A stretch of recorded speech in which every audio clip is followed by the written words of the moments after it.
Arratsaldeon, buenas tardes. Soy Nerea Chaburu, colaboradora del comité organizativo de este congreso, y quería agradecerles su asistencia esta tarde a esta nueva conferencia dentro del primer encuentro de la psicología y la sociedad, que versará sobre la psicología social, la psicología del envejecimiento y la psicología forense. También agradecer a todos nuestros colaboradores por la ayuda que estamos recibiendo, ya que sin ellos nada de esto sería posible. Voy a presentar a los ponentes de hoy, desde mi izquierda a mi derecha. Empecemos con Raúl Rodríguez, quien es un psicólogo con una larga trayectoria y formación. Se ha formado en diferentes másters en criminología y en psicología clínica, legal y forense, y además tiene posgrados en mediación y resolución de conflictos y en mediación familiar, coordinación de parentalidad. Actualmente trabaja en el programa municipal de preservación familiar, programada en el programa Egokitzen de parentalidad positiva en situaciones de separación o divorcio conflictivos. Esta tarde nos hablará sobre la psicología de la intervención social. Después, en medio, tenemos a Silvia Calurano, quien tiene una larga trayectoria en el ámbito de la tercera edad, donde trabaja actualmente. A pesar de esto, también tiene un máster en recursos humanos. Esta tarde nos hablará de la función del psicólogo en el ámbito de la tercera edad. Por último, tenemos a Carmen Guijarro, psicóloga forense y especialista en psicología clínica y sanitaria. Desempeña su trabajo como coordinadora del equipo psicosocial policial del Departamento de Justicia del Gobierno Vasco. Esta tarde presentará la labor del profesional de la psicología en el ámbito forense. Les deseamos que disfruten de la conferencia. Volvemos a agradecer su asistencia y comentarles que al final de las tres ponencias se abrirá una ronda de preguntas donde podrán realizar cualquier pregunta o aclaración a los ponentes. Les rogamos que el papel que se les ha entregado ahora cuando han llegado para la satisfacción, que lo entreguen rellenado cuando salga. Muchas gracias y buenas tardes.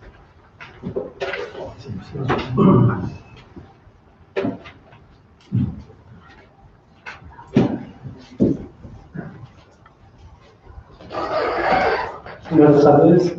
No sé si oye bien, ¿no?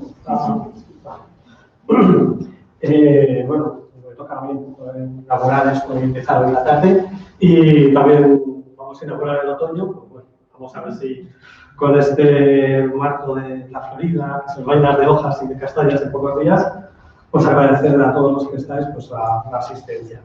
A mí me toca la psicología de intervención social, y cuando me lo propusieron, pues la verdad es que se hace un poco complicado, porque es más fácil hacer las cosas que llevo muchos años sabiendo que explicar lo que hago. Entonces, cuando empecé un poco a mirar a ver cómo podía plantearlo, intenté hacerlo de la forma más sencilla posible, y ya de antemano pido perdón porque igual si me sale alguna palabra más técnica o se me escapa alguna cosa que no se entienda, pues bueno, pido perdón e intentar ser lo más claro posible. Entre las definiciones, ¿no?, que iba buscando, ¿cómo explico, ¿no?, qué hace la psicología social?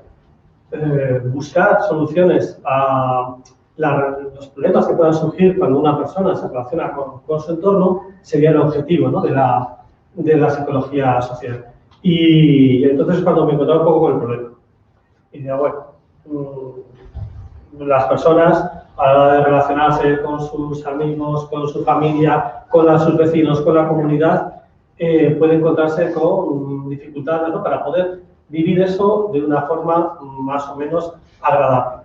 Y dándole vueltas, digo, bueno, si esta pregunta me la llegan a hacer hace un par de años, pues seguro que no me hubiese planteado las mismas cosas, ¿no? Porque lo que hemos tenido es un año bastante durillo. Se nos ha pasado por la cabeza muchísimas cosas, hemos aprendido hábitos que igual antes los teníamos un poco más abandonados y hemos empezado a hacer cola, hemos visto que hay que ceder y distanciarse de las personas, y nos hemos ido encontrando con momentos de soledad, con momentos en los cuales no nos permitían hacer cosas que queríamos, y ese entorno con el que nos movíamos ha empezado a cambiar. nos hemos encontrado con unas herramientas que teníamos antes, unas formas de, bueno, pues llevar el día a día que se nos han ido limitando, no podíamos hacerlas, no nos dejaban. Si antes tenía un día malo, pues bueno, pues me paraba, me iba con los amigos a tomar un café, o me daba una vueltecilla, a hacer un poco de deporte, o me iba simplemente a ver a alguien conocido para hablar un ratillo. Eso se nos ha limitado mucho. Entonces nos hemos empezado a encontrar con una situación, con un entorno mucho más hostil, mucho más difícil de llevar ese día a día. Y yo recuerdo, bueno, me imagino que todos, ¿no? Una canción, me a la cabeza una canción que decía que tres cosas hay en la vida, ¿no? Salud, dinero y amor. Quien tenga las tres cosas, que te dé gracias a Dios. Y nos encontramos con una casa en la que estábamos cómodos, en la que hemos igual tenido suerte de no caer y con ninguna enfermedad en la cual nos limitaba, ¿no? Poder llevar nuestro día a día más o menos. Teníamos dinero para poder llenar nuestra nevera, pero sin embargo no éramos del todo felices, ¿no? No podíamos dos veces, porque hemos descubierto que nos faltaba algo, nos faltaba un potencial afectivo. Nos faltaba el cariño, nos faltaban los abrazos, nos faltaba el contacto con las personas que queremos. Lo hemos suplido, lo hemos cambiado ponemos llamadas telefónicas, hemos incluso videollamadas, hemos hecho el teletrabajo, pero aún así nos seguía afectando, ¿no? Emocionalmente. Y una vez pasados esos días que tuvimos, hemos ido recobrando modos y formas, aunque no podíamos hacer todo lo que queríamos, hemos ido recobrando formas. Pero nos seguíamos relacionando de una forma distinta. Ahora estamos empezando un poco a acercarnos a los demás, a darles un abrazo a nuestros nietos, a darle a nuestros amigos un apretón de manos, seguimos ahí chocando, pero hemos empezado a recobrar un poco esa relación. Nosotros ahora mismo estamos quitando la mascarilla para estar un poco separados y eso también es un avance, ¿no? Empezamos a ver no una normalidad, sino una forma diferente de relacionarnos con el entorno. No sé si vamos a volver a la misma que teníamos antes, pero lo que sí que hemos planteado desde ese momento hasta ahora es que empezamos a valorar ciertas cosas que igual antes las dábamos, por supuesto, porque estaban ahí y ahora las valoramos mucho más, como puede ser el contacto cercano y el cariño de las personas que queremos. Nosotros más o menos podemos, ¿no?, verlos y decir, pues yo valoro un poco mi vida y me ha afectado, pero bueno, he tirado para adelante, ¿no? Cambio un poco la actitud, me pongo un poco más en dinero, pues puedo seguir un poco para adelante. Ayer hablaba, ¿no?, de que mientras estemos en un entorno de salud podíamos seguir, pero ha habido personas que tenían muchas más limitaciones, personas que tenían muchos más problemas antes, que tenían mucha más escasez de recursos personales, de que no tenían habilidades para relacionarse con los demás, no tenían ingresos económicos suficientes, ya andaban justos, y esto les ha bajado y les ha afectado mucho más. Dentro de la intervención social, dentro de la psicología social, tenemos como un objetivo que es poder ayudar a cubrir y a reducir las situaciones de riesgos en las que están las personas. Riesgo personal y riesgo social. Muchas veces nos encontramos con personas en las que su familia está en una situación de desprotección. Conocemos ahora muchas noticias sobre la pobreza energética, pero también hay otro tipo de situaciones en las cuales las personas no pueden, padres que igual tienen más dificultad para educar a sus hijos, personas que han pasado por una situación de crisis concreta en su vida, como puede ser un fallecimiento, un divorcio, una pérdida de trabajo, que han limitado mucho su respuesta. Y han dicho, a ver cómo lo hago. Entonces, en este momento se agravan todos esos problemas que tenían. Y si para nosotros ha sido duro, para personas que estaban ya justo en el límite antes, se ha agravado muchísimo más. Entonces, en este punto, si para nosotros ha sido duro, para otras personas mucho más.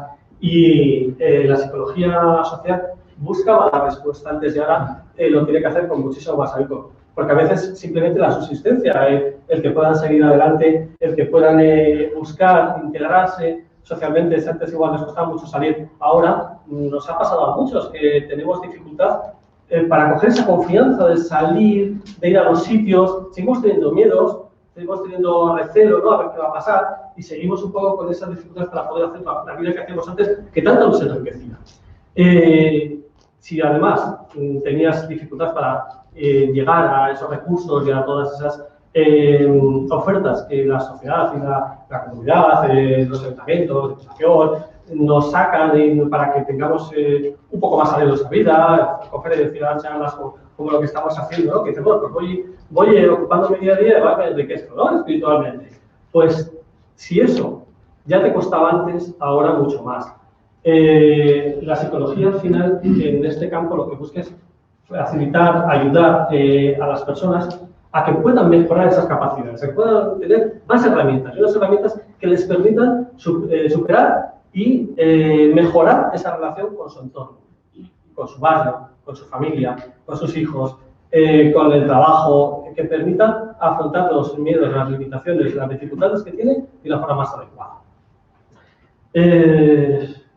Claro, nos preguntaban cuando nos plantearon, ¿no?, un poco las concepciones, bueno, ¿cómo pueden acudir y cómo pueden solicitar o ir a un psicólogo, ¿no? Pero cuando ayer nos lo planteaban, Nerea y nos planteaban, bueno, pues decían, pues ¿cómo va? No sé si era, no sé muy bien qué dijo, que era público, privado, ¿no? Hay como posibilidad de ir a consultas privadas, de ir a los Osakidetza. Bueno, con la psicología social es algo más complicado, porque la mayoría trabajamos, bueno, vamos a encontrarnos en entidades públicas, en entidades privadas, asociaciones, entidades sin ánimo de lucro, ONGs, todo ese tipo de lugares donde se dan programas, se dan,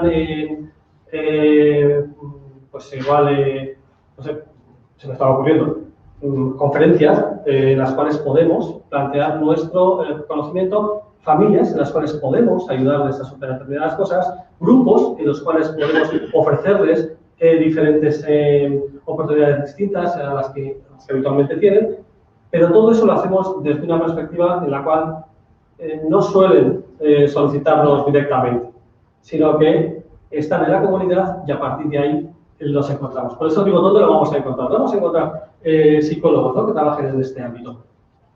Lo más llamativo suele ser la atención directa.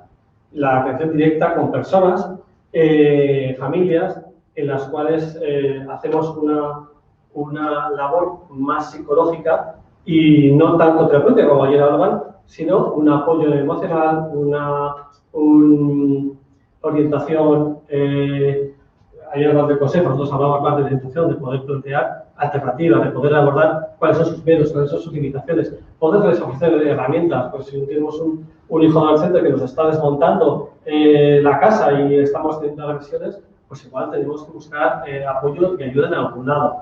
Esos son programas en los cuales están. Si estoy superando una separación, un divorcio y tengo problemas con mi expareja y al final eso lo están pagando nuestros hijos, hay programas en los cuales se trabaja de esta forma. Si tengo dificultades para que mi hijo pueda ir al colegio o porque, no sé, tiene bullying, está siendo acosado en el colegio o tiene problemas de relación simplemente con la actividad, ¿no?, de tener que ir y desplazarse hasta un sitio porque le preocupa, ¿no?, el ir con otros compañeros, trabajamos ese tipo de cosas. Ese es el apoyo que se hace de forma directa, ¿no? Aquí tendríamos una de las cosas en las que trabajamos. Pero no es la única, porque también tenemos, tampoco me quiero extender, luego ya os va a contar todo, pero programas en los cuales las personas mayores son el foco, o dependencias en las cuales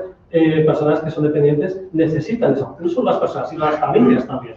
Las familias que necesitan ese apoyo para poder llevar adelante determinadas cosas.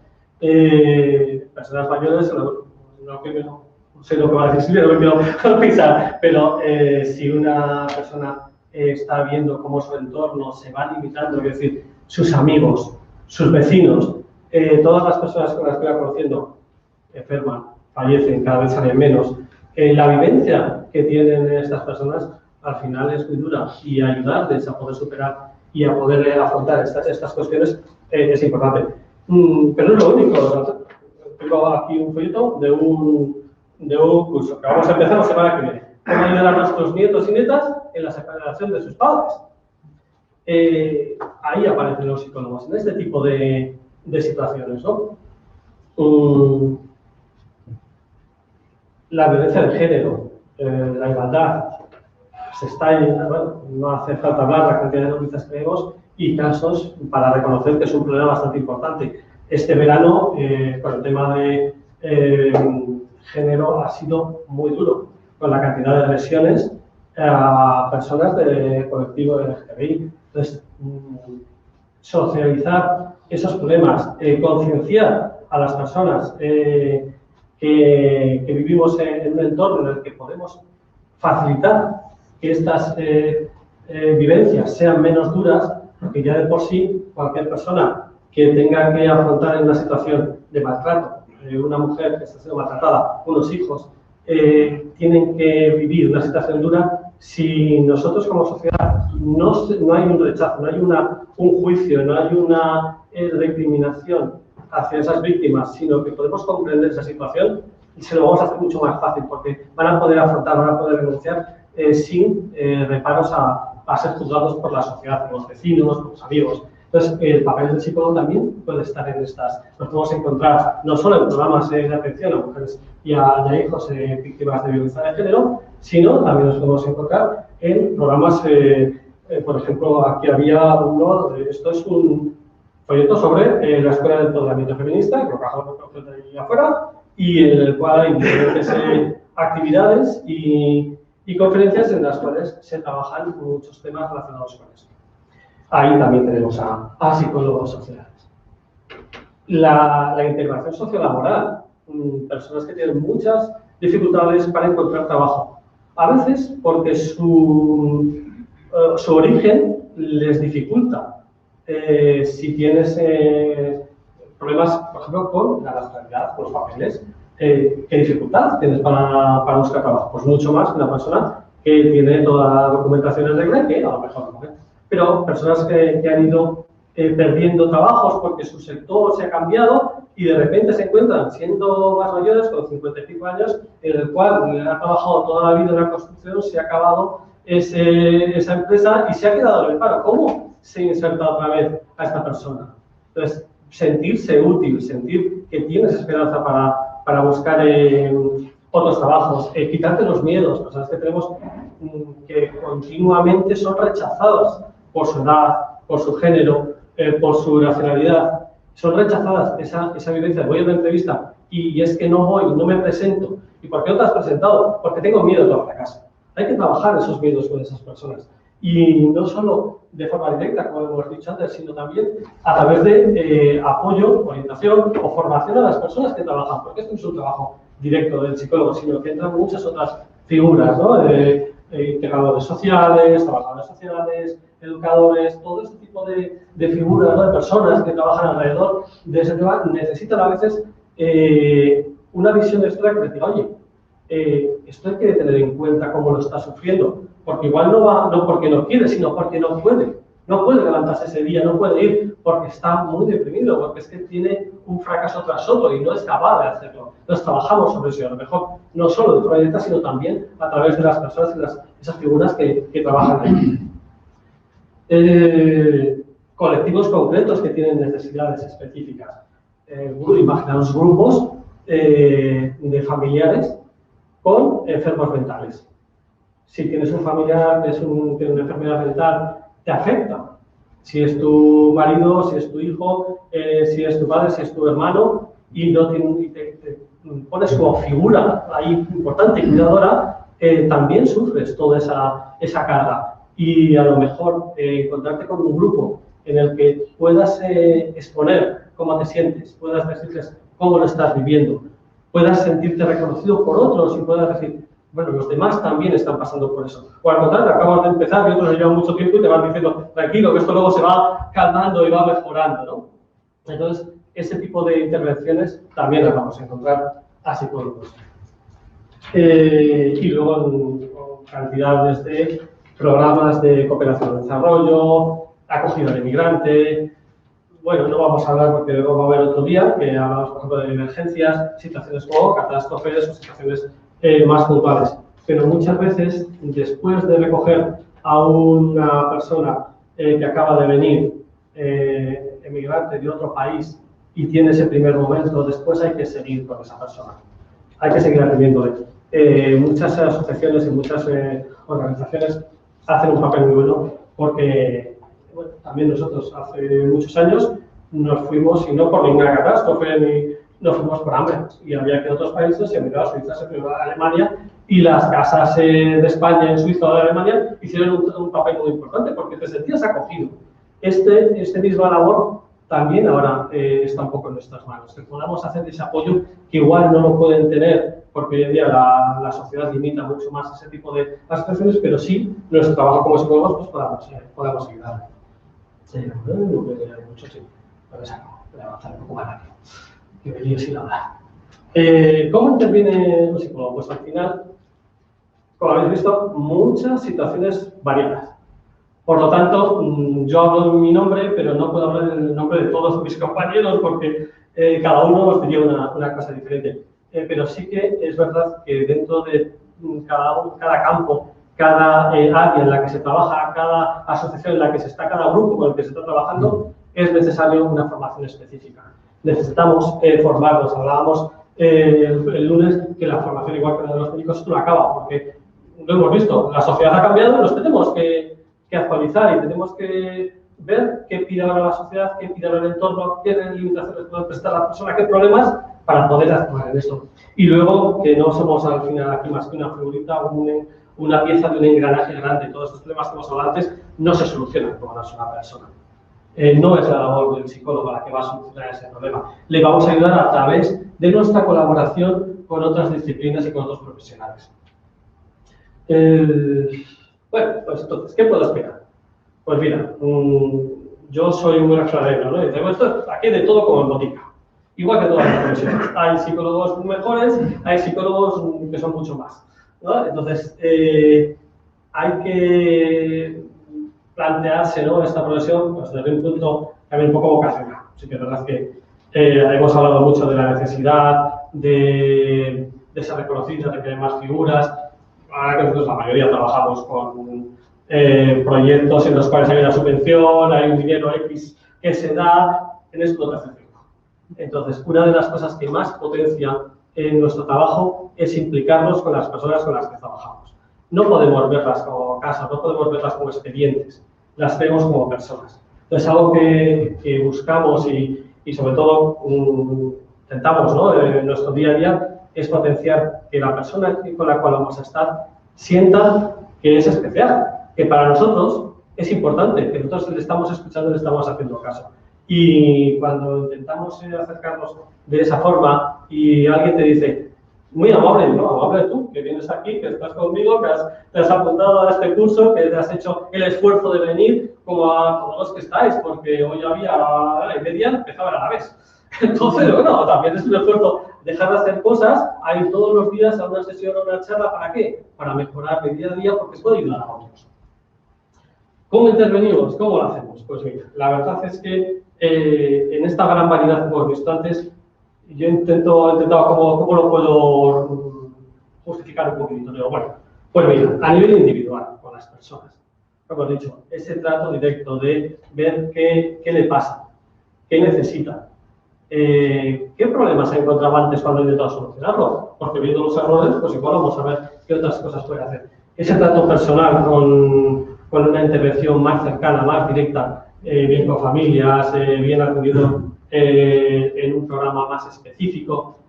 Esa atención individual es importantísima, es una de las cosas que solemos reforzar, porque al final nadie es igual a otro, todos somos diferentes, entonces lo que a mí ha funcionado igual a otra persona no le funciona. Nosotros aportamos un conocimiento científico, está basado en investigaciones, está basado en lo que ha funcionado y lo que se ha demostrado que funciona, pero claro, hay mucha variedad. Ofrecemos una cosa y dice, puedes probar con esto, con esto, con esto. El refrán dice que visto los huevos, macho. Hasta que no has probado, no lo sabes. Si tenemos una intervención con la persona, a veces está englobada dentro de un grupo. Intentamos que los grupos, cuando una persona se siente comprendida por los que le rodean, siente que vive lo mismo que los que están alrededor o que lo que cuenta lo he vivido yo también, no solo me siento reconocido en mis sentimientos y en mi experiencia, sino que veo que a lo mejor la otra persona ya ha pasado por todo esto y ha salido adelante. Siento que no soy raro, que no soy, lo estoy viendo porque es un problema yo, sino que la sociedad, con este entorno que la verdad es que nos pone fácil. Muchas veces nos hace pasar situaciones que dices, ¿soy yo o es lo que está pasando? Pues muchas veces es lo que está pasando. Y nos lo ayuda mucho el oír a otros sus propias experiencias. Entonces, esta intervención en grupo es muy importante. Grupos de personas, de chavales con las mismas peculiaridades, imaginados chavales que tienen ahora dependencia de los móviles. Entonces, poder hablar entre ellos cómo lo hacen y cómo están viviendo su problema, les ayuda también. Si tenemos a personas que están viendo una misma situación, en la cual uno de ellos tiene muchas dudas y alguien que no es el profesional listillo que viene ahí con el cargo, ¿no? Y con la bata blanca, sino que es alguien que es como él, que ha vivido una situación parecida, que se siente reflejado en esa persona a la que le dice, no te preocupes porque esto lo he vivido también. Y de esto luego se pasa, luego pasas a esta otra cosa. No es fácil, pero podemos seguir hacia adelante. Y luego a nivel de comunidad, ayer comentaban, este tipo de cuestiones están basadas en la prevención. Lo que intentamos es que esto sea preventivo. Cuando se trabaja en la comunidad, lo que intentamos es mejorar la situación de la sociedad, de las personas y de todo el entorno. Porque cuanto mejor estemos dentro de nuestro día a día, mejor vamos a estar. Como os hemos comentado, ¿qué haría un psicólogo? Pues comprometerse con ese trabajo para favorecer a la comunidad, favorecer a las personas, buscar herramientas, ofrecer. Y una de las cosas que es necesario es ese valor con la solidaridad. Los valores de solidaridad, quiere decir, nosotros como psicólogos, si estamos trabajando en esto y vemos que hay conductas, por ejemplo, los llamados micromachismos, en los cuales se sueltan chistecitos en los trabajos, se sueltan en el entorno un comentario despectivo respecto a, yo qué sé, pues, un inmigrante. Todo eso tenemos que confrontarnos. Esto no está bien. Eso no está bien. Tenemos que no solo denunciarlo, sino ofrecer. Decir, no, esto es así, porque esta persona está viviendo esta situación. Y no hay que menospreciarlo por lo que está viviendo. Entonces, nuestra labor de solidaridad hacia otras personas es una de las cuestiones que más tenemos que tener en nuestro trabajo. Y si alguna vez no lo hacemos, nos echa la bronca, que es una obligación nuestra. Si mejoramos la calidad de nuestro día a día, vamos a mejorar la calidad del futuro. Y cuando hablábamos de en mi época, ¿no? En mi época hacíamos tal cosa. No, mi época también es esta. Yo cuando tenía los 70 y corría y subía por los árboles ahí en pantalón corto, era mi época, pero esta también lo es. Y la de dentro de 5 años también lo va a ser. Y lo que haga hoy igual mejora mi situación dentro de 5 años. Ya por ir acabando. Somos seres sociales y lo que no podemos es sufrir al vivir en sociedad. Disfrutar de nuestra vida en sociedad, disfrutar de las cosas que hacemos en nuestro día a día es importante. Sí que hemos hablado estos días, faltan psicólogos en muchas áreas. Hemos visto la importancia nos hemos permitido el lujo de decir, estoy mal, me siento mal, emocionalmente no estoy bien. Si tenemos mucho apoyo institucional, si hay muchos profesionales, está bien. Pero todos, dentro de la sociedad, podemos colaborar en esa mejoría.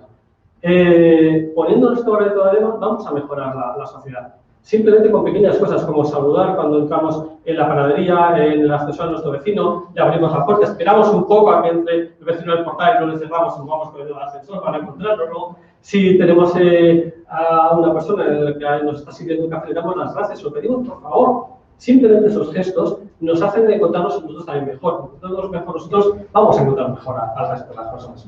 Entonces, la solución no sé dónde estará, pero cada uno sí que puede aportar un pequeño granito. Entonces, como psicólogos, tenemos un poco esa obligación y, bueno, pues siempre pedimos que luego la sociedad nos ayude un poquito.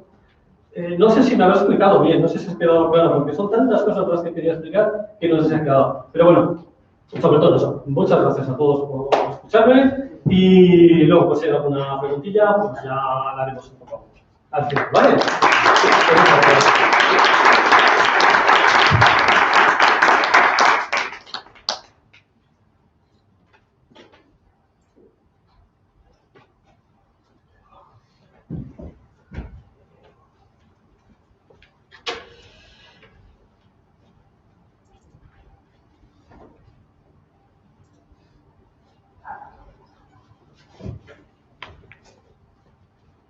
Buenas tardes, yo soy Silvia Calurano, en la actualidad trabajo en una...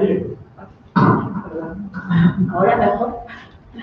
En la actualidad trabajo en una residencia de la tercera edad, entonces voy a ser un poco teórica y voy a intentar explicar un poco qué es la psicología del envejecimiento y luego al final os contaré un poquito mi experiencia personal. La psicología del envejecimiento es una rama de la psicología que estudia la evolución y la dinámica del envejecimiento en las personas y sus procesos. En mi opinión, la comprensión del envejecimiento es uno de los desafíos a los que se enfrenta la psicología y la sociedad en general. El envejecimiento hace 30 años no es igual que ahora. No cuidamos a nuestros abuelos como los cuidamos ahora y como familias tenemos que afrontar esa preocupación y la psicología nos puede ayudar a ello.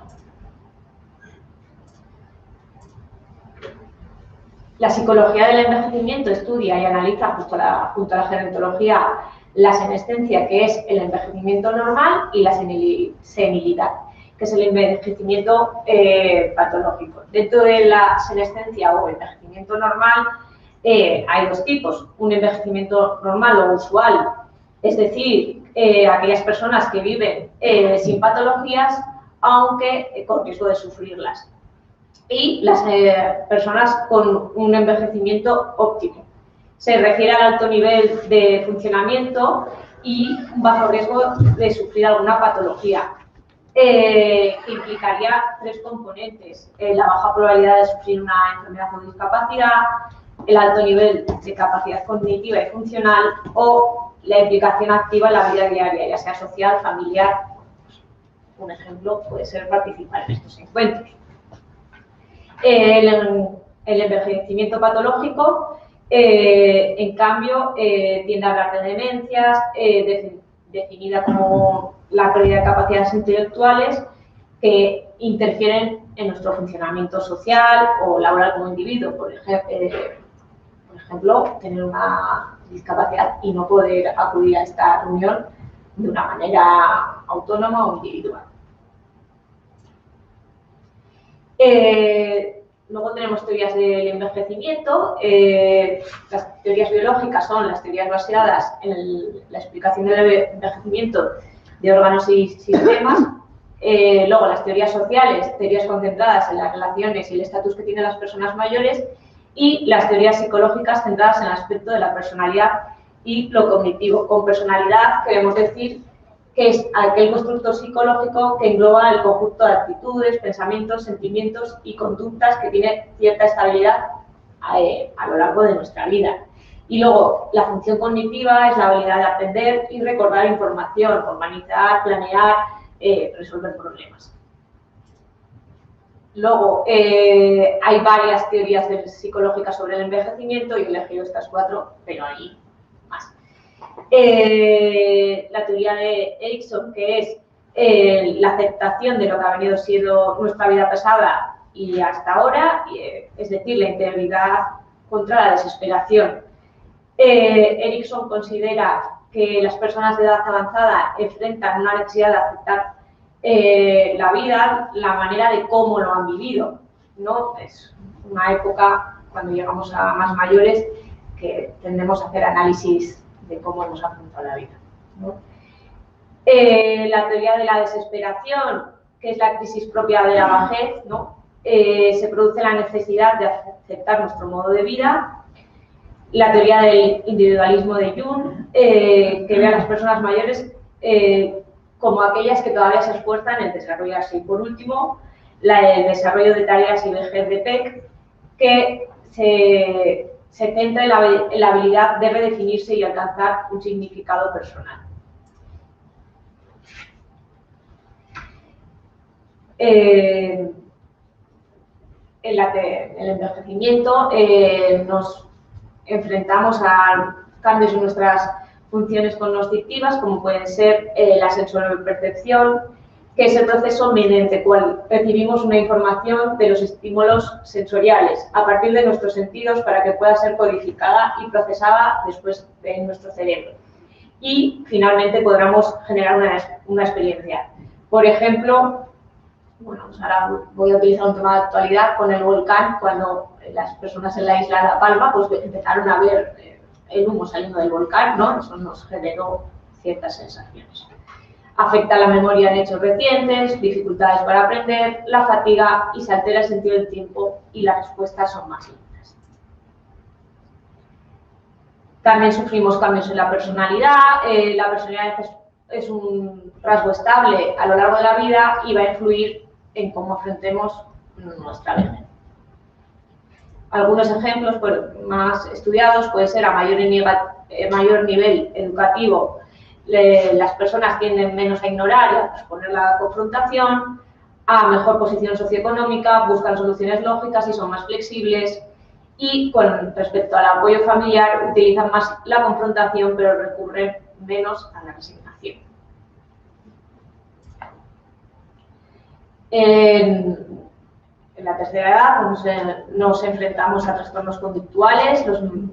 Los más habituales son el trastorno del estado de ánimo, trastornos depresivos, el trastorno depresivo mayor o distimia. La distimia es aquel trastorno depresivo persistente, es decir, una depresión crónica o continua. Trastornos de ansiedad, esquizofrenia y otros trastornos psicóticos o trastornos delirantes.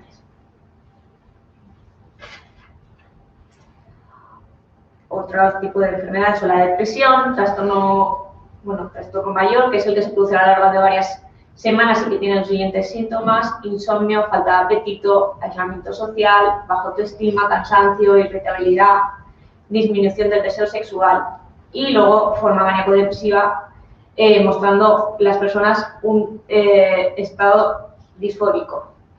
Los síntomas del estado disfórico son falta de interés en actividades diarias y en las relaciones sociales, fatiga o falta de energía, tristeza o desesperanza, ansiedad o sentimientos de pérdida de control.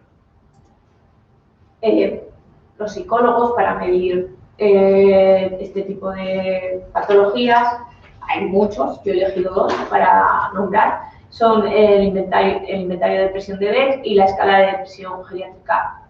Yo, por ejemplo, utilizo en mi trabajo el de Sabah, que son 30 preguntas de sí o no. El Beck son 21 preguntas de respuesta múltiple. Personalmente, a mí me gusta el de Sabah porque es mucho más fácil de responder a la persona. Pero bueno, son herramientas. Para la depresión, para tratar la depresión, tenemos tratamientos farmacológicos y la psicoterapia, que es la que deberíamos hacer los psicólogos y que muchas veces pues tenemos intrusismo. Los farmacológicos en España no lo recetamos los psicólogos, lo tiene que hacer el médico, y ahí, como ha dicho mi compañero, pues es muy importante el trabajo multidisciplinar, porque muchas veces el psiquiatra receta y no hay un psicólogo y, bueno, en mi opinión, el fármaco no cura, sino alivia. Entonces, si queremos llegar a curar de la patología, se debería trabajar coordinadamente. La ansiedad es el estado emocional, es otra patología, estado emocional y de malestar y aprensión, que a menudo se identifica por la expresión de trastorno de ansiedad. Para realizar un buen diagnóstico es importante que analicemos toda la historia vital del paciente y que no vale porque bueno, pues a veces lo relacionamos con algo más reciente y puede venir con algo del pasado. Bueno, cuando hemos hablado de las teorías, todas hablan de que es un análisis de todo nuestro ciclo vital. Entonces, pues es muy importante conocer al paciente y crear una buena historia clínica. Para medir la ansiedad tenemos también varias escalas: escala de ansiedad de Hamilton, la escala de ansiedad de Zung, el inventario de ansiedad de Beck y la escala COVID de ansiedad. También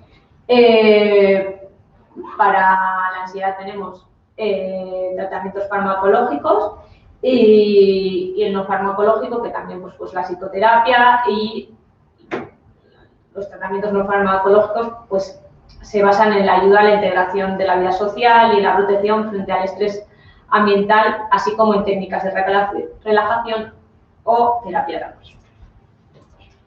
Ahora os voy a hablar un poquito de mi trabajo, bueno, el rol del psicólogo en las residencias.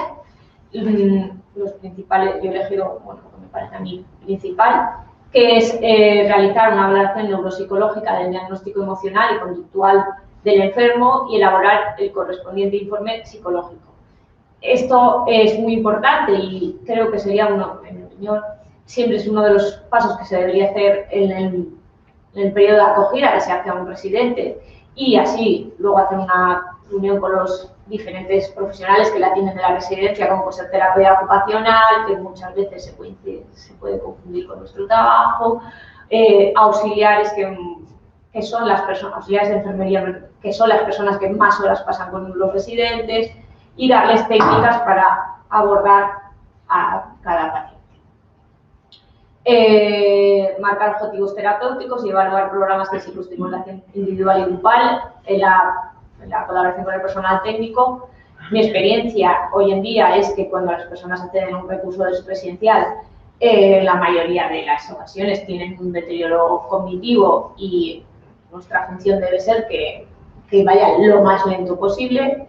Entonces, pues marcar, pues, conocer qué le gusta para ir marcando nuestros objetivos.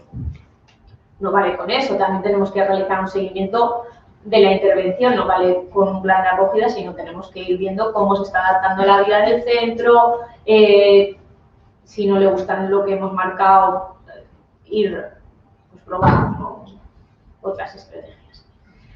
Establecer estrategias de intervención conductual y emocional con el paciente, custodiar y mantener al día la documentación relativa a la evolución de la enfermedad y en cuanto a capacidades cognitivas y funcionales del estado emocional y conductual del paciente. Sobre todo he hablado de lo cognitivo, pero también cuidar la salud emocional es parte de nuestro trabajo. Las personas que hoy acceden a la residencia son una generación que ellos han cuidado de sus mayores en casa, que en muchas ocasiones sus expectativas son que les hubieran cuidado en casa y acceden a un centro residencial y tienen ciertas reticencias y, bueno, pues su salud emocional se ve mermada.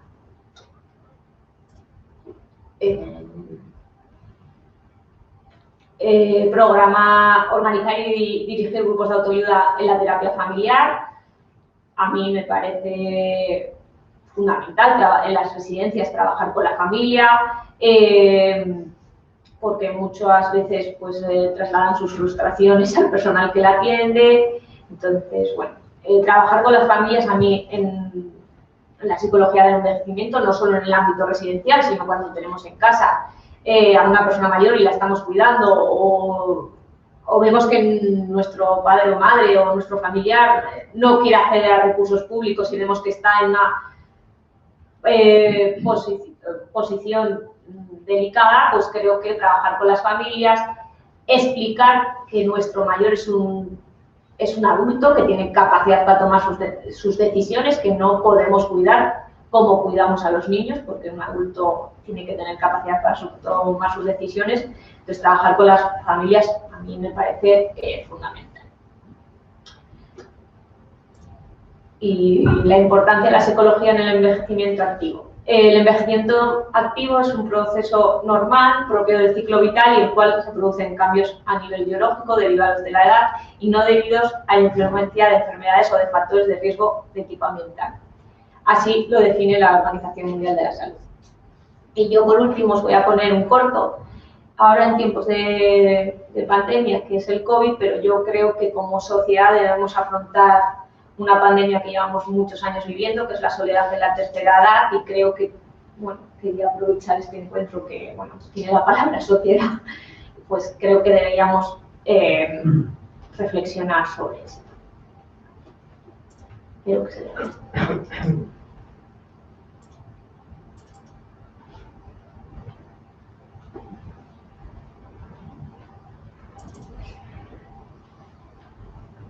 Si no tengo el imprenta.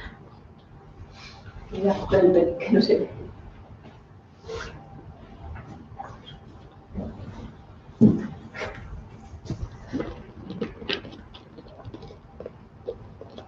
Perdón.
Ya termina.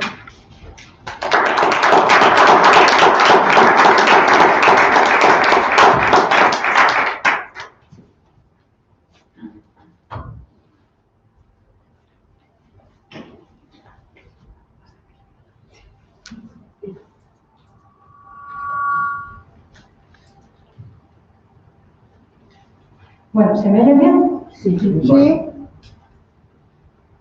Bueno, pues muchísimas gracias en primer lugar al Colegio de Psicólogos por invitarme a venir hoy aquí a explicarles en qué consiste mi trabajo. Gracias Merche y Nerea, porque sé que detrás de esta semana hay muchísimo esfuerzo. Y gracias, por supuesto, a todos ustedes por venir hoy aquí. Entiendo que tienen muchísimas actividades más placenteras y más agradables para hacer que venirse a oír a un grupo de psicólogos a hablar de lo que hacemos. Y desde luego, mi agradecimiento más profundo. A mí me ha tocado hablarles de la psicología forense, quizás una de las ramas de la psicología más desconocidas para la gente de aquí. Y cuando me he puesto a hacer esta ponencia, lo primero que me ha venido a la cabeza, pues yo llevo muchos años trabajando en esto. De hecho, no he trabajado en otra cosa. Y cuando he estado pensando en qué les podría decir para acercarles a que ustedes entiendan en qué consiste esta rama de la psicología, me ha venido a la memoria una anécdota de cuando yo empecé.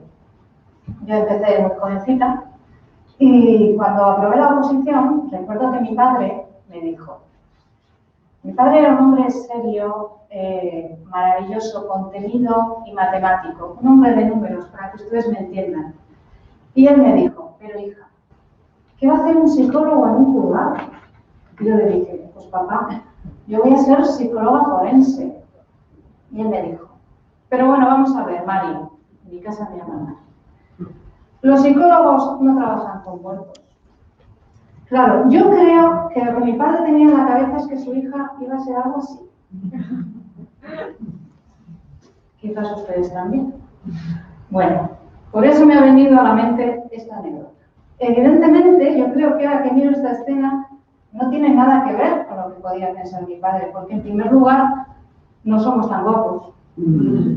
Es difícil ser tan guapos. Somos más listos, claro que sí. Y no trabajamos con muertos, por supuesto que no. Trabajamos con gente viva y muy viva. Como en un principio a mí el Colegio de Psicólogos me dijo, explica un poco, pues bueno, el ámbito jurídico. ¿Qué psicólogos trabajan en el ámbito jurídico? Les he querido hacer muy por encima y con una leve mención una anotación de en qué servicios dentro del Palacio de Justicia, yo trabajo en el Palacio de Justicia de Vitoria, de qué servicios hay dentro del Palacio de Justicia en los cuales ustedes en algún momento pueden encontrar un psicólogo.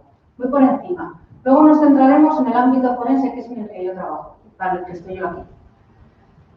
Los dos primeros, el equipo psicosocial judicial y la unidad de valoración forense integral, sí que se centran específicamente en el ámbito forense. Los dos últimos tienen un carácter más de intervención o de asistencia. El equipo psicosocial judicial está compuesto, del que yo formo parte, está compuesto por psicólogos, trabajadores sociales y educadores. La unidad de valoración forense integral está compuesta por psicólogos y trabajadores sociales y está integrado dentro de la clínica médico-forense del Instituto Vasco de Medicina Legal. El cuarto servicio, que como les he comentado, tiene un carácter de, digamos, de trato más directo, es el servicio de justicia restaurativa. Está compuesto por psicólogo y abogado. Y este servicio lo que intenta hacer es que las partes que están en litigio, es decir, cuando se han producido delitos menores, no especialmente graves, o familias, parejas que se encuentran en procesos de divorcio y pasan por el juzgado, lo que intenta este servicio es que esas partes lleguen a un acuerdo. Utilizan las técnicas de mediación o de justicia restaurativa que últimamente tanto se está escuchando en muchos ámbitos de la vida. Y el último es el servicio de atención a la víctima. Está compuesto por trabajador social, por un psicólogo y por un abogado. Y lo que hace es una tarea de acompañamiento a las víctimas que se ven inmersas en un proceso judicial, las víctimas del delito. Les dan asesoramiento jurídico, les dan apoyo psicológico, les explican por qué pautas van a pasar dentro de todo ese proceso judicial y les dan una tarea de acompañamiento. Muchas veces les acompañan cuando ellos tienen que hacer determinados actos que les generan estrés. Pero hoy nos vamos a centrar sobre todo en el ámbito forense y en el ámbito de la psicología forense, que como les he dicho, son nuestros dos servicios principalmente. Aunque yo no les voy a hablar de servicios, ahora ya les voy a hablar de lo que hace un psicólogo forense. Porque como dijo mi padre, ¿qué hace un psicólogo forense? Bueno, pues yo se lo explico. A ver, el psicólogo forense, yo prefiero que salgan de aquí con 4 ideas claras que hablarles mucho. El psicólogo forense lo que hace es trabajar para el juez y para el fiscal. Nuestros clientes son los jueces y los fiscales. Ustedes van a venir a nosotros porque un juez y un fiscal lo necesitan y así lo deciden. El psicólogo en este ámbito de actuación tiene un papel de experto. Es decir, cuando un juez necesita conocimientos propios de nuestra disciplina, es decir, de la psicología, que le ayuden a la toma de una decisión, es decir, a dictar una sentencia, va a llamar a un psicólogo forense, que le va a asesorar, y aquí viene la segunda función, sobre cuál va a ser la medida judicial más adecuada o cuáles van a ser las pautas o los elementos a través de los cuales se van a organizar determinadas personas que están en litigio y eso al fiscal y al juez le ayuda a tomar una decisión, una medida judicial, una medida sociojurídica o dictar un auto. Pero también tenemos un papel de auxilio. En el ámbito de la psicología forense hay veces, y en el ámbito de la justicia, hay veces que hay personas determinadas que se encuentran dentro de procesos penales y judiciales de especiales características. Y el juez, para hacer su trabajo, o el fiscal, necesita tirar de nosotros para que le ayudemos a hacer ese trabajo. Estoy hablando de víctimas especiales, o estoy hablando de niños. Cuando hay una situación estresante, o cuando hay alguna situación que hay que contener, muchas veces el juez dice, Carmen, el psicólogo, que esté aquí porque me va a ayudar a hacer esto. Pues ahí está el psicólogo forense. ¿En qué campos de actuación trabaja el psicólogo forense? Bueno, primero, el proceso de elaboración del informe. ¿En qué se concreta nuestro trabajo? Porque claro, podemos ser expertos, podemos asesorar, en fin, pero ¿en qué se concreta? ¿Cuál es el producto en que se concreta este papel nuestro? Pues en la realización de un informe pericial. Nosotros somos peritos, para que ustedes me entiendan. Nosotros vamos a entregar un informe, que es lo que van a tener las partes, es lo que va a tener el juez, el fiscal, los abogados, en el cual vamos a, digamos, exponer cuál es la situación y cuál es la respuesta al objeto de pericia. El objeto de pericia, para que ustedes me entiendan, es lo que necesita el juez, lo que necesita saber. Él te dice concretamente, dime cuál sería la alternativa de custodia más ajustada. Dime qué le pasa a este señor por haber hecho esto. Dime por dónde pasa la víctima, cuáles son las secuelas de la víctima después de haber pasado este delito o de haber sufrido este acontecimiento traumático. Bueno, pues para hacer un expediente, para hacer un informe pericial, lo primero que hacemos, después de saber y centrarnos en qué tenemos que centrarnos, lógicamente, qué es lo que quiere el juez, es estudiar el expediente judicial. En ese expediente judicial nosotros vamos a recoger los datos que consideramos más relevantes, vamos a empezar a hacernos una idea de a quién tenemos que ver y todo documento, todo informe que nos pueda servir para dar una respuesta, lo vamos a tener en cuenta. Y a partir de ahí les vamos a entrevistar, es decir, les vamos a citar y ustedes van a venir a vernos. Vamos a hablar en concreto y única y exclusivamente de lo que tenemos que hablar. Nada de recoger información que no es relevante. Hay que tener ética y seguir un código deontológico. Pero una vez que hemos hablado con ustedes, lógicamente, como somos psicólogos, les vamos a aplicar una serie de pruebas diagnósticas que son las que a nosotros nos van a servir para complementar esos datos que hemos recogido. La elaboración del informe pericial no termina ahí.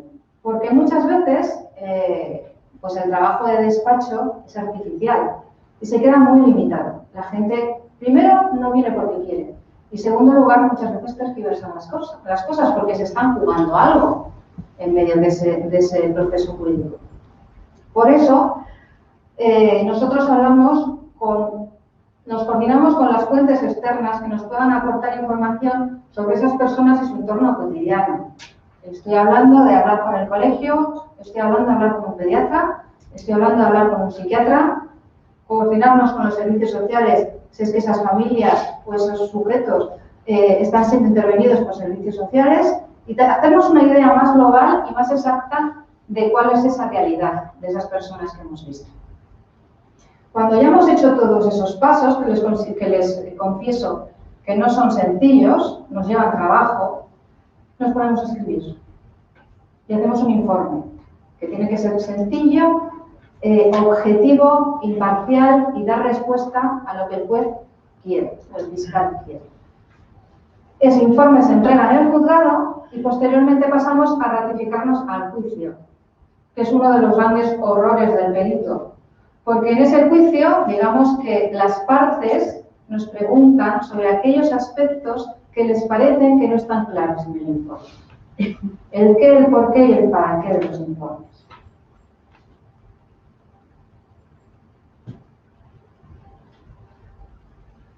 ¿En qué campos de actuación intervenimos? Pues yo aquí les he puesto 3 con un término técnico que les voy a explicar para que lo entiendan perfectamente.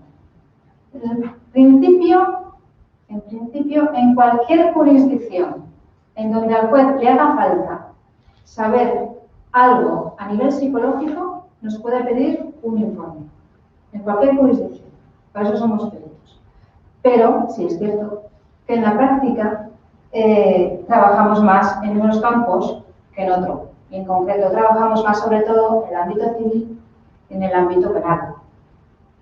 Y ustedes me dirán, ¿qué es eso? Bueno, pues yo se lo explico, porque para eso estoy aquí. En el ámbito civil, el derecho de familia. Ya saben lo que es el ámbito civil. Aunque yo les diga derecho de familia, ya saben lo que es eso. Pues el perito, el psicólogo forense, sobre todo trabaja en aquellos casos, en procesos de divorcio contenciosos que no hay acuerdo, donde hay hijos menores implicados y al no existir acuerdo, la responsabilidad de cómo se va a organizar esa familia, es decir, a quién o bajo quién, bajo el cargo de quién va a quedar ese menor y cuánto tiempo va a haber al otro progenitor, digamos que lo delegan en el juez. Y es el juez el que toma una decisión. Entonces te dice, mirar a ver esta familia, cómo se va a reorganizar después del divorcio, para saber un poco y cómo ha sido su vida y cómo ha sido un poco la interacción del menor con ellos, para ver, digamos, estipular las medidas civiles de guardia y custodia y régimen de visitas. El informe siempre tiene como objetivo prioritario el interés del menor. Con esto quiero decir, no estamos ni a favor del padre ni a favor de la madre. Nos centramos en el niño y en lo que le puede venir bien al niño, o lo que le puede venir dentro de lo malo lo menos malo. No les voy a hablar de qué nos paramos a estudiar porque me podría pasar horas y además creo que simplemente con que sepan que nosotros intervenimos aquí es suficiente. Otro caso donde podemos estudiar, normalmente nos piden que realicemos pericias, es en los casos de oposición a tutela administrativa. ¿Y esto qué es? Pues, a ver, cuando un menor o un niño es declarado en desprotección, porque se considera que sus padres pues no tienen capacidades o no pueden cuidarle de una forma adecuada y ese niño está en riesgo, la institución correspondiente, que en este caso es el Consejo del Menor y la Diputación Foral de Álava, asume la tutela de ese niño de forma automática. La tutela pasa de los padres a la Diputación Foral. Pero claro, los padres tienen unos derechos y pueden decir, yo no estoy de acuerdo con esto. ¿Por qué me has quitado a mi hijo? ¿Y a quién se lo va a llevar? Al juzgado. ¿Y quién lo va a decidir? El juez. ¿Y qué va a hacer el juez? Pedir el informe. Y decir, a ver, estudiar la situación completa para que me digáis si realmente ese niño estaba en desprotección o no. Y nosotros analizamos toda la situación y hacemos una recomendación. Porque esto es importante. Nosotros los informes recomendamos. Un informe pericial no es vinculante. Con esto les quiero decir que el juez nos puede hacer caso o puede no hacernos caso. Nosotros solo recomendamos, asesoramos, no pasa de ahí. Un informe pericial es una prueba más de los que va a disponer el juez para tomar una decisión, como tantas otras pruebas. Una prueba más, nada más. Intervenimos en el ámbito penal. ¿Qué es el ámbito penal? Pues el ámbito penal se le llama así porque aquí en este ámbito ha habido un delito. Y se le va a poner una pena, tiene que haber una pena. Por eso es el ámbito penal. En el ámbito penal, el psicólogo forense trabaja sobre todo en el campo de menores infractores, en el campo de la violencia de género y en el campo de la psicología del testimonio. Vamos por partes. Menores infractores. Todos habrán oído hablar alguna vez de la ley del menor. Cíclicamente sale en la prensa menores que han cometido delitos horribles y siempre se considera que la pena que se les pone es muy baja. Esto es así. Les explico. La ley del menor, en un principio, está creada con un espíritu educativo. Lo que intenta la ley del menor es que con menores de edad penal, es decir, desde los 14 hasta los 18 años, las medidas que se les ponen en el ámbito jurídico estén encaminadas a prevenir la reincidencia. Es decir, que a través de esa medida se trabaje en aquellos aspectos, en aquellos puntos en donde existen problemas que al final han provocado que ese menor cometa un delito. Por eso muchas veces la medida socioeducativa a nivel penal resulta escasa, porque es una medida educativa. Nosotros, los psicólogos forenses, en este ámbito estamos reconocidos en la ley y formamos parte de un equipo de trabajadores sociales y educadores y lo que tenemos que hacer es informar sobre la situación global del menor a nivel personal, familiar, social y educativo con el fin de asesorar y recomendar la medida más ajustada a esa situación del menor. También realizamos los procesos de mediación y de conciliación. Antes les he explicado, el Servicio de Justicia Restaurativa hace procesos de mediación con adultos. Con menores infractores los hacemos nosotros, los psicólogos forenses, el equipo intervenido. En aquellos casos en donde el menor asume la responsabilidad de lo que ha hecho, son delitos no especialmente importantes. Y no existe una gran reincidencia, son menores que bueno, pueden haberse visto metidos en el juzgado por una gamberrada. Esto, lo que nos aporta la ley, lo que nos permite la ley, es que estos menores formen parte de un programa de mediación y de conciliación. Les confieso que a nivel educativo, estos procesos son los más efectivos. Porque nada hay peor para un adolescente que está en plena edad del pago que tenerse que sentar con la víctima, es decir, con la persona que igual en un momento dado él ni se ha planteado que estaba sufriendo el hecho que ha cometido y pedirle disculpas. Y que la persona le diga, mira, me has fastidiado el día, me has fastidiado la semana, me he quedado sin coche, yo este coche todavía lo estaba pagando y tú tal y cual. Por un lado, la víctima la viene genial porque toma un papel activo y además se puede desahogar un poco y exponer lo que ella quiere. Y por otro lado, al menor le viene muy bien. Primero, porque es una respuesta clara, está viendo perfectamente al que ha sufrido el daño, es corta en el tiempo, porque muchas veces los procesos legales y judiciales se dilatan muchísimo en el tiempo y no hay nada más antipedagógico que recibir un castigo cuando la conducta está aquí. ¿Para qué? Si ya me la acuerdo. Entonces viene fenomenal. Con esta mediación y conciliación, lo que se permite es que este menor no pase por el juicio. Digamos que este tema se resuelve de una forma directa.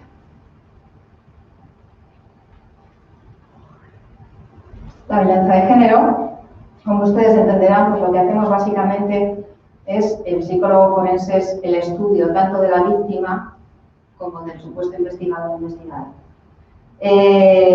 Para ver si hay indicadores en el investigado o investigada para haber cometido ese hecho y la víctima, las secuelas y las consecuencias de haber sufrido la afectación psicológica de haber sufrido un delito de este tipo. En este estudio no solamente vemos muchas veces a la víctima y al investigado, sino que vemos también a todo el núcleo familiar, cuando están, digamos, los menores maltratados o víctimas en concreto también de situaciones de violencia de intrafamiliar, tenemos que ver también a todo el núcleo familiar. No se limita únicamente a uno o a otro. Y por último, un campo de la psicología, que bueno, que quizás no sé si ustedes conocerán, pero bueno, el psicólogo forense tiene un papel muy importante, es lo que se le llama, y nosotros llamamos la psicología del testimonio. Por el Palacio de Justicia pasa todo tipo de gente, no solamente pasan adultos, pasan niños y pasan víctimas vulnerables. Y con víctimas vulnerables, pues estoy hablando de personas con diversidad funcional, psíquica o cognitiva. Claro, su paso por la justicia, dentro de lo que cabe, y a pesar de que la justicia es una rueda lenta y muchas veces impersonal, con los años sí se ha sensibilizado con respecto a este tipo de personas y ha intentado ajustarse a sus características. Y ahí el psicólogo ha jugado un papel fundamental. Nosotros lo que hacemos es ayudar al juez a tomar declaración a estos niños o estas víctimas y menores vulnerables. Y esto lo hacemos, se lo he puesto aquí para que lo vean por si les resulta interesante, en lo que se le llama la Cámara Gesell. La Cámara Gesell, que está en todos los palacios de justicia, es una especie de cuarto dividido a la mitad, en realidad son dos habitaciones separadas. Ahí están viendo, hay un espejo bidireccional. En un lado se coloca el psicólogo con el niño y en el otro lado la comitiva judicial.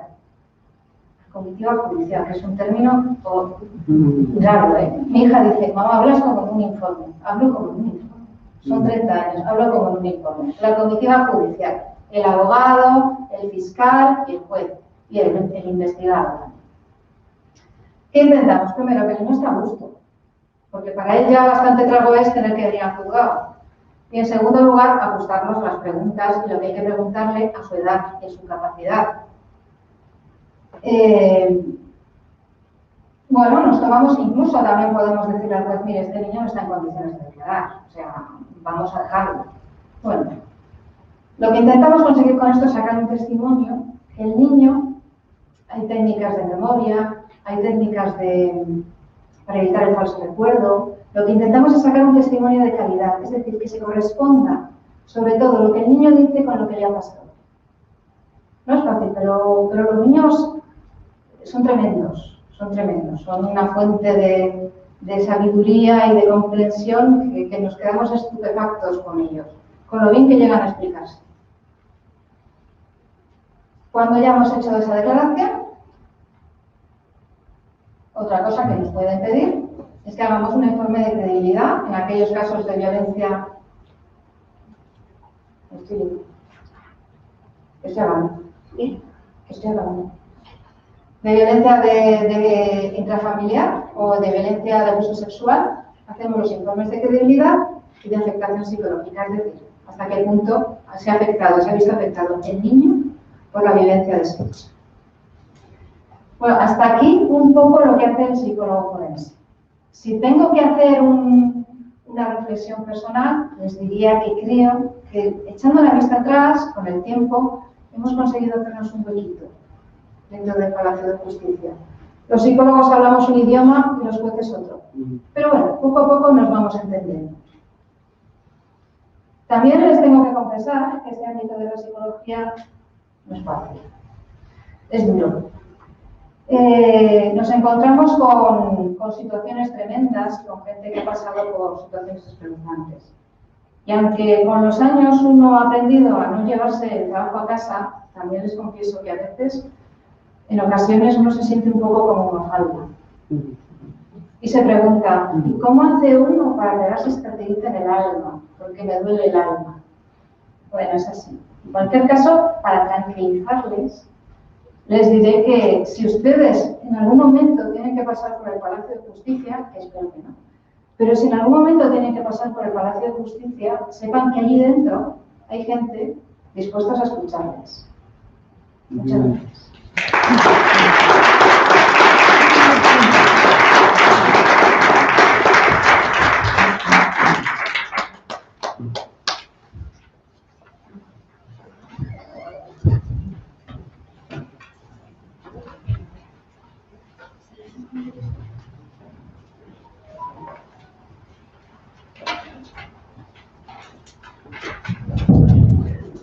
Sí, se me oye, vale. Vamos a comenzar la ronda de preguntas. Si queréis levantéis la mano, os llevo el micrófono.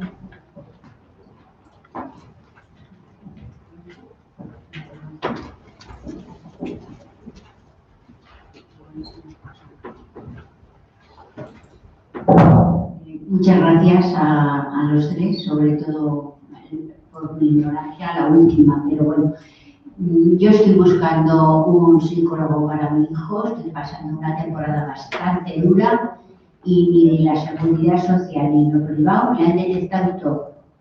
Tiene 30 años. Entonces, igual me ha ido demasiado concreto y demasiado a lo bestia, pero porque creo que en Álava psicólogos y especialistas hay muy pocos y de la seguridad social menos. ¿Dónde vamos? Sí, no tenéis la culpa, pero claro. Tenemos responsabilidad por solicitar que haya más. Y nuestra labor está en pedir que se pueda cubrir toda esa demanda que está surgiendo. Culpables igual no, pero tenemos una responsabilidad para intentar luchar contra ello. En cualquier caso, entiendo que usted ha ido a los servicios de Osakidetza, ¿no? Bueno, se lleva un poco largo. La primera vez que fui, me atendió una persona que lo que era extranjera por la manera de hablar. Le expliqué un poco, sí que me escuchó, me dijo, deje a todos plantar, su hijo, su madre, su esto, y váyase de vacaciones sola.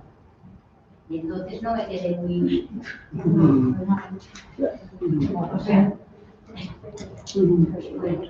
y luego entró, es otro mundo y no encuentro yo quería buscar. Sí, normalmente requiere eso, me parece interesante, muy cultural, pero a nuestro nivel igual un poco elevado, para buscar aquí los problemas, o sea, las soluciones a tantos problemas, claro. El TOCA requiere a veces una medicación, quiero decir, una atención psiquiátrica y un apoyo psicológico. No sé si usted no sé si está buscando un profesional concreto que le digamos o no sé exactamente. Sin acercarse a alguna de las asociaciones, por ejemplo, ASAGES de la Asociación para Enfermos Mentales, puede ser también buscar grupos en los cuales pueden tener un apoyo de familiares y sentir esa sensación de que me escuchan realmente. Aunque no me den la solución, porque igual no es, pero todos los trastornos obsesivo-compulsivos tienen muchísimo sufrimiento, tanto de la persona que la está sufriendo como de todas las personas que están alrededor. Genera mucho sufrimiento en todos los alrededor.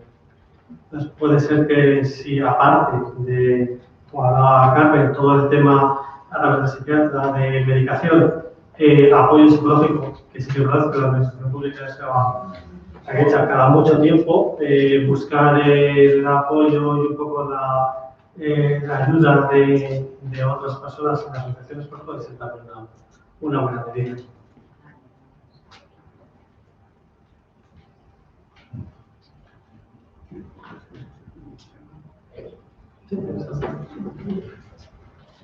Sí, perdón. Estoy con una señora que, bueno, pues creemos que Osakidetza es lo mejor del mundo, pero con tanto recorte y tanta historia, y ya por lo que tenemos de pandemia, pues esta señora y habrá otras más que desafortunadamente pues no saben dónde dirigirse y claro, chocas contra el imperio de la burocracia, de aquí para allá, y al final pues personas así se vienen abajo y luego pues se va incrementando esa enfermedad y cuando igual has buscado una vía ya es tarde. Entonces, o sea que esa también deja mucho que desear. Y no solamente en ese ámbito, sino en demás campos. La respuesta, ayer lo comentaba, ya que está aquí, lo puedes decirlo, dar respuesta a algunas situaciones personales. Y para obtener un poco de una cita, que tienes que esperar meses, y la siguiente que te dan en 15 días si tienes suerte, pues 2 meses, si está muy lleno, pues al final la ayuda no se vive como una ayuda, sino más, como dices, un sufrimiento y un laberinto de papeles, de citas, de que encima vuelve la luna y encima otros 15 días más. Sí, es verdad que ahí hay una gran necesidad de cubrir, ¿no? Es un poco lo que esta semana intentábamos y que creo que con esta pandemia nos ha hecho darnos cuenta de esa necesidad, de que hemos perdido el miedo a decir lo que como estamos y a exigir que, oye, queremos que esto se nos cubra, igual que otras cosas, que esto también se cubre, no está ahora mismo preparada lo que estamos necesitando. Y que vaya por delante, que habéis hecho una buena conferencia, eso vaya por delante. Y luego sobre Carmen, bueno, si hablamos de la justicia, pues casi es mejor la paga y vámonos. Ya que algunos profesionales son usted, que parece que sí, pero usted sabe mejor que nadie que cuando vas a hacer algo en la justicia, pues bueno, cara, lenta y dolorosa. Es así. Sí, evidentemente no, las personas no pasan por mejores momentos. También le digo que hay muchas cosas que cambiar, eso, ¿qué le voy a decir? Sí. ¿Qué le voy a decir? Sí, tanto de... Usted habrá tenido también problemas en el trabajo y conocerá cuáles son las situaciones de trabajo. Sí. Pero también le digo que muchos de los que estamos ahí hacemos lo que podemos. Sí. Hacemos lo que podemos. Sí. Y no vemos números, como decía el compañero, no vemos personas. Y también le digo una cosa, yo soy mayor y de cuando empecé ahora ha cambiado, ha cambiado. Hay más sensibilidad, gracias a Dios. Se agradece eso. Gracias a Dios, hay más sensibilidad, porque de cuando yo empecé ahora, bueno. Sí. Pero la burocracia, el papeleo, todavía son choques de trenes muy fuertes de sociedad, justicia, porque la justicia no deja de ser un ámbito muy cerrado, muy para penetrar ahí que haya una justicia un poco más de pueblo, más de cercanía, eso. Y bueno, yo sé que hay buenos profesionales. Sí, hay buenos profesionales. También le digo que tenemos muchísimo trabajo, que muchas veces no podemos hacer lo que nos gustaría hacer. Sí, eso es cierto. Las leyes no las creamos nosotros. Sí.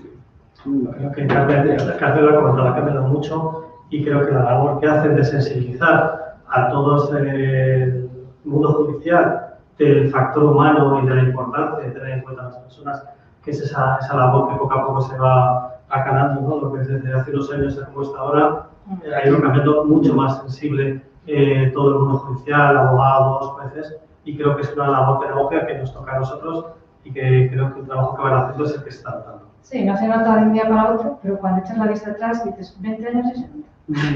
Sí. 10 años y se nota. Sí. Con eso nos quedamos. Sí, buenas tardes. Muchas gracias por la charla.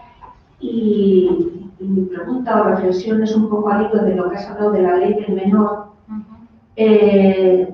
Si no consideras que es un poco proteccionista con ese menor, porque estamos viendo últimamente unos hechos, lo que has comentado tú, aberrantes, y al final la sensación que le queda pues, al ciudadano de a pie o a las víctimas es una sensación de desprotección, de que bueno, se encuentra igual alguna justificación en estos menores y la víctima se queda un poco con la sensación de que no ha sido reparado ese hecho. No hablo de una simple gamberrada, de tal vez un coche, de un robo, de pues delitos como nos estamos viendo, pues de odio, de homofobia y otros delitos, de violencia grupal, de todo esto. Entonces, no sé, yo creo que por lo menos a mi entender, como que no se encuentra uno con la sensación de que se repara a las víctimas. Sí, el tema de la reparación. Muchas gracias. Sí, a usted por la pregunta. El tema de la reparación de las víctimas sí que es algo que yo creo que poco a poco se va concienciando y se les va haciendo más activos dentro de los procesos. Pero yo, desde luego, hombre, yo puedo tener mi opinión personal sobre la ley, pero lógicamente no estoy aquí para darles mi opinión personal sobre la ley. Sí que creo que... Pero sí que te lo agradecería. No, pero no puedo dar mi opinión personal aquí sobre la ley. No, yo trabajo con las medidas, lógicamente. Pero sí que es cierto que, primero, los medios de comunicación muchas veces les llevan a ustedes por donde quieren. ¿No? Se da la información a medias, no se sabe, no se conoce. Y muchas veces para tener un criterio hay que saber a fondo lo que pasa. Y no es lo mismo una persona con 15 que salga con 30 de un sitio que una persona que, bueno, vamos a intentar trabajar con ella hasta un tiempo determinado para intentar evitar una incidencia. Es que el espíritu de la ley es distinto. Entonces, claro, lo que se intenta con la ley es, primero, en la edad en la que están, que no son, a ver, ustedes miran, con 15 ya se sabe, sí, con 15 ya se sabe, pero bueno, a ver, tampoco tienen 35. No es lo mismo meter a una persona con 15 que salga con 35 que decir, bueno, 15 y a los 20, no a los 18. Se intenta trabajar con ellos, se intenta reeducar, porque claro, si yo les contara la vida de las personas que pasan por el Palacio de Justicia, ustedes dirían, Dios de mi vida.